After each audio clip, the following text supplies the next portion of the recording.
on the other hand, the geometric description of that kind of phenomena, that kind of a twist, is well described. It's called a flat bundle, or a connection, or a flat connection on a bundle, one of these fiber bundles that would take me too long to describe. So that made me realize, hey, here's this remarkable phenomenon in physics, which mathematically is trivially described using modern mathematics. And I told this to a few of my other mathematical friends, for example, Singer from MIT, who communicated, and he got excited, and he communicated this to Atiyah and some other very prominent mathematicians with whom he was working. And so they at least began looking at some of the issues in physics that their approach to geometry and topology could be applied to. I think at the same time that Frank and I were talking, I expect there were others who were having the same kinds of discussions. I don't think we were unique in getting this going. It was the time was ripe, and so I'm sure there were others who were getting involved. Within a few years, I decided to try to make some money, and stopped. How'd that work out for you, by the way? Fine. Good. Sorry. Go ahead.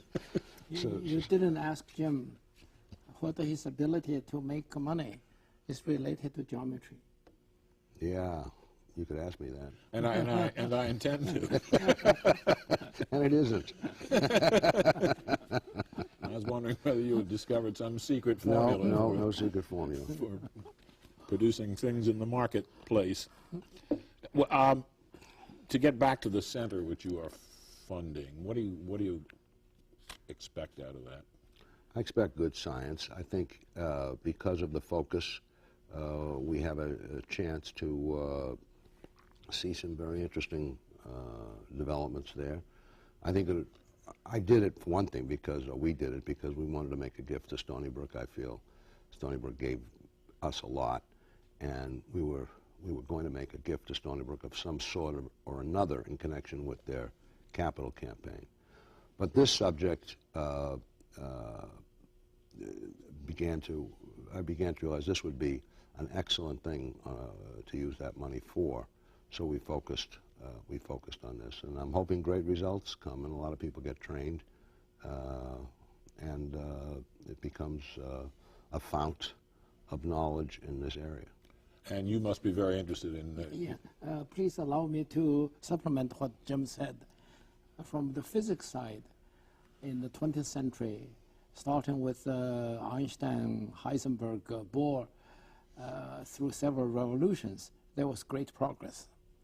However, there is one nagging difficult problem, and that is how to put gravity and the quantum mechanics together. Gravity and quantum mechanics are both essential theoretical and experimentally important ideas and concepts, and the theory behind them must be put together, otherwise the whole of physics is sort of not exactly matched up. But we met with great difficulties in putting the two together, and this is the main subject in fundamental theoretical physics in the last 30 years. And in the last 30 years, one bright idea took place.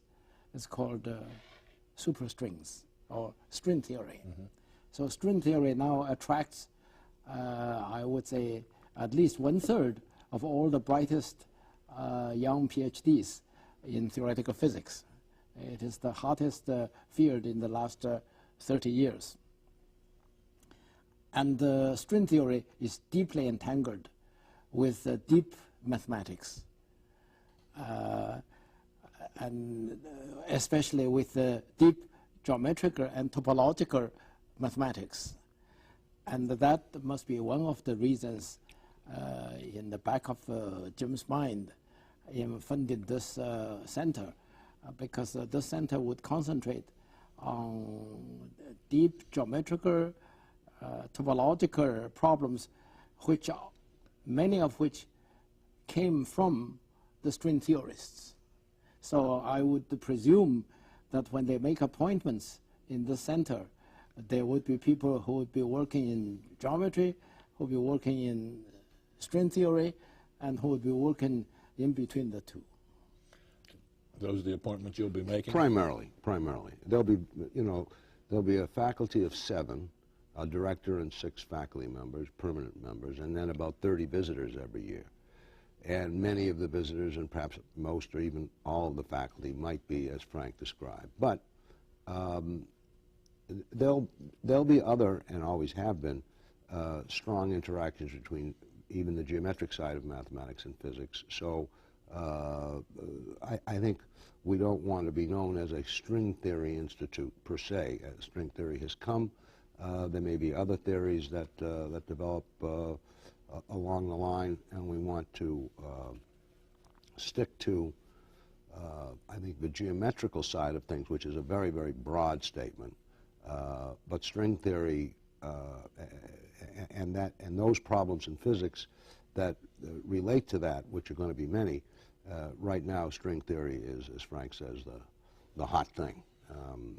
But it's morphing too. I mean, what was string theory 20 years ago might not be recognized. I mean, it's developing, and there are experiments now being done in the new collider at CERN when it opens. I don't know if you know about this huge accelerator that will go online next year, maybe. I'm not sure.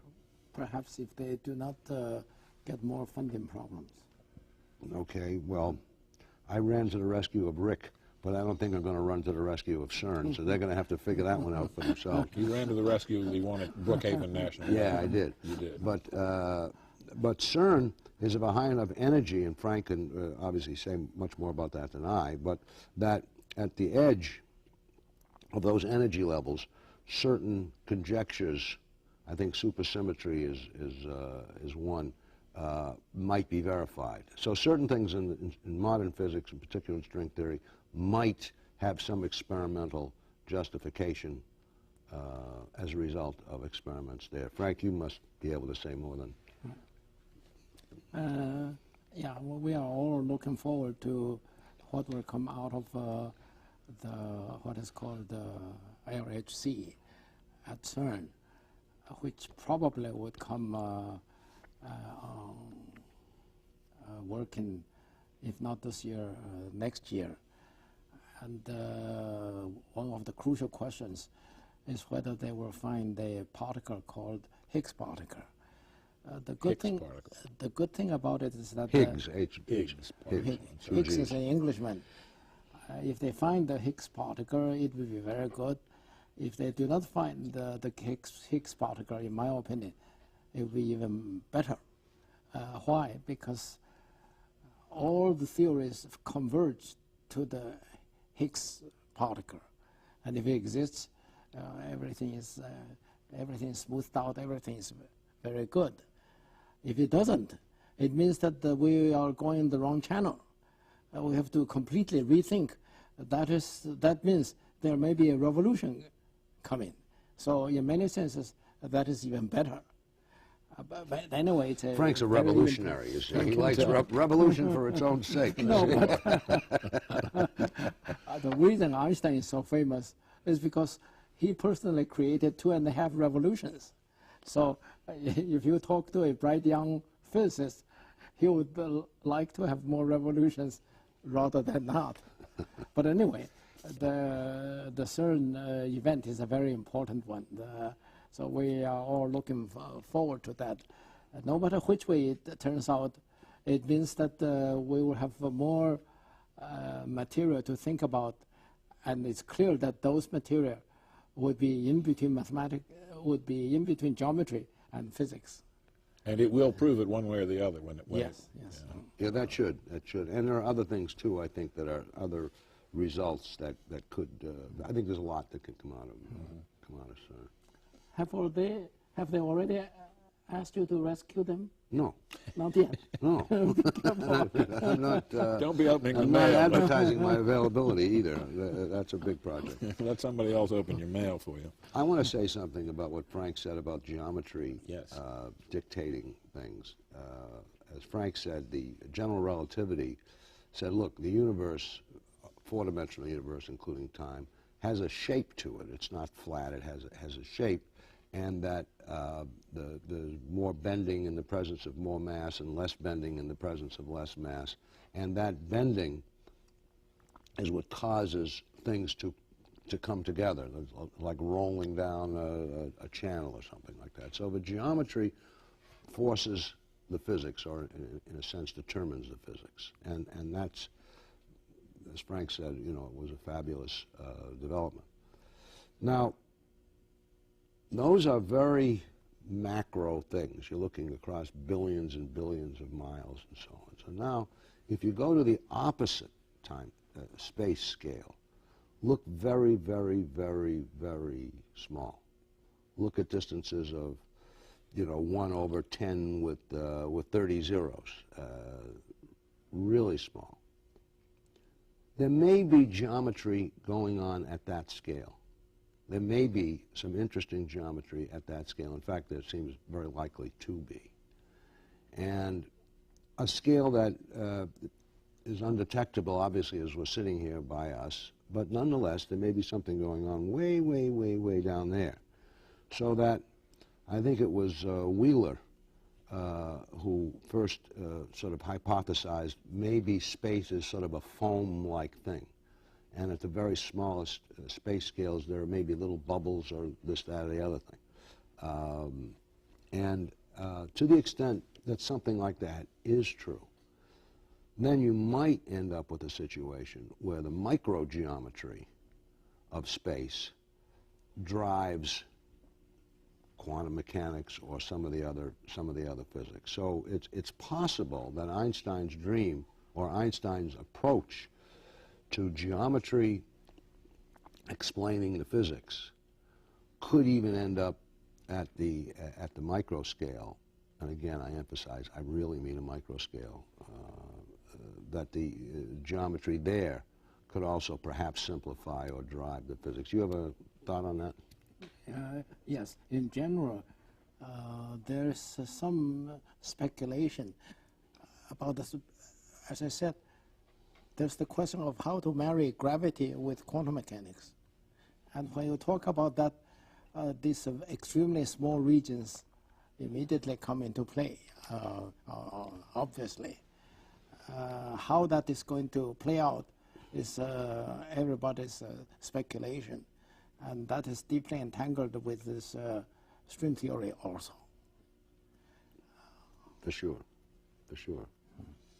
I wanted to mention one thing about your background that came to mind when we were describing Dr. Young as a revolutionary here, but which was your getting fired from the government, which was pretty much the reason you came to Stony Brook to begin with. Tell me about that. Well, it was simple enough. I was at I'd spent 4 years in Princeton at something called the Institute for Defense Analyses, which was a place that specialized, was a government agency or contracted to a government agency, the NSA, in fact. And they hired mathematicians there to work on very high-level, secret, obviously, codes, try to help the United States make more secure codes, and try to crack Russian codes, for example, and so on. They hired mathematicians, but the deal was you could spend half your time doing research on your own and half your time working on the government problem, so it was nice. And I took that job for a variety of reasons, went to Princeton, and I was an okay code cracker. And I also did a fair amount of mathematics while I was there. In fact, the work that I did there justified Stony Brook giving me that offer because I had solved an old well-known problem. But in the meantime, I was, you know, being a code cracker. And, but the Vietnam War was heating up and I didn't like it and I was outspoken about it. We weren't doing any work that impinged on the war. We were working on very high-level Russian cipher systems, and I think there was no application at all to Vietnam. My view was it was a dumb place for us to be and we ought to get out of it.